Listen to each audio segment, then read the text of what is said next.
Good day, viewers and listeners alike. My name is Harry Emeka. I am a storyteller, and I will be bringing you folktale stories from Africa, Nigeria, Igbo land precisely. And the story for the day has a title, The Lioness and the Sheep. Once upon a time in the land of Idu Noba, the lioness and the sheep agreed to become friends. The lioness had 4 cubs, while the sheep had 7 lambs. Now, the lioness came up with an idea that they would each have to bring their children one after the other and use them as food to help them mitigate the effects of the famine that was prevalent at the time. The lioness had brought 3 of her cubs, but the sheep never brought any of her lambs. Rather, she brought grass cutters. The sheep was deceiving the lioness. Before long, the lioness got wind of the sheep's deceit and decided to teach her a lesson. She had just a cub remaining, but the sheep still had all her lambs intact. The lioness asked her friend to give her one of her lambs to come and live with her so that her remaining cub would have a playmate.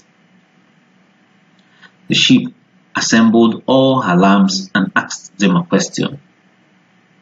How many times would you experience something before you learn a lesson? The first one answered, 7 times. The second one said, 6 times. The third one said, 5 times. And so all but the last lamb, named Ebulako, gave a certain number of times it would take for them to learn a lesson. When Ebulako was asked, he said, I will not even allow anything to happen to me before I learn a lesson. Rather, I would learn from what happened to others. That answer pleased the mother, and she decided he would be the one sent to live with the lioness and her remaining cub.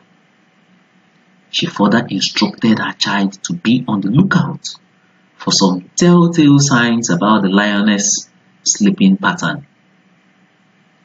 A loud snore indicated that the lioness was very deep in slumber. But if the breathing was light, that was a sign of not being fast asleep.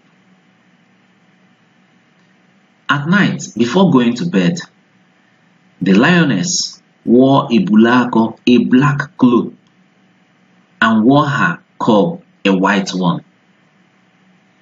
In the middle of the night, Ebulako woke up from his sleep, knowing fully well that the lioness was fast asleep, as evidenced by the deep snore that permeated the environment at that moment.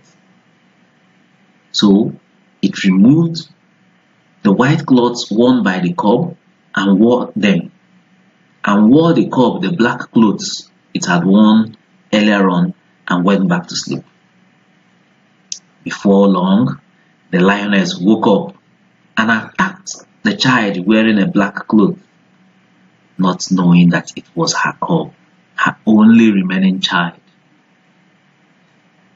She had been tricked once again by the family of the sheep, but this time by Ebulako, who didn't bother waiting for the break of dawn to quickly run home to the waiting embrace of the mother. That was how the lioness became childless and vowed to get her own pound of flesh, even down till this day. So if you enjoyed the story, never fail to like or subscribe to our channel so as to know when more stories will be brought to your notice. Thanks for listening and thanks for watching. It's your presenter once again, Harry Emeka. Stay safe and enjoy yourself.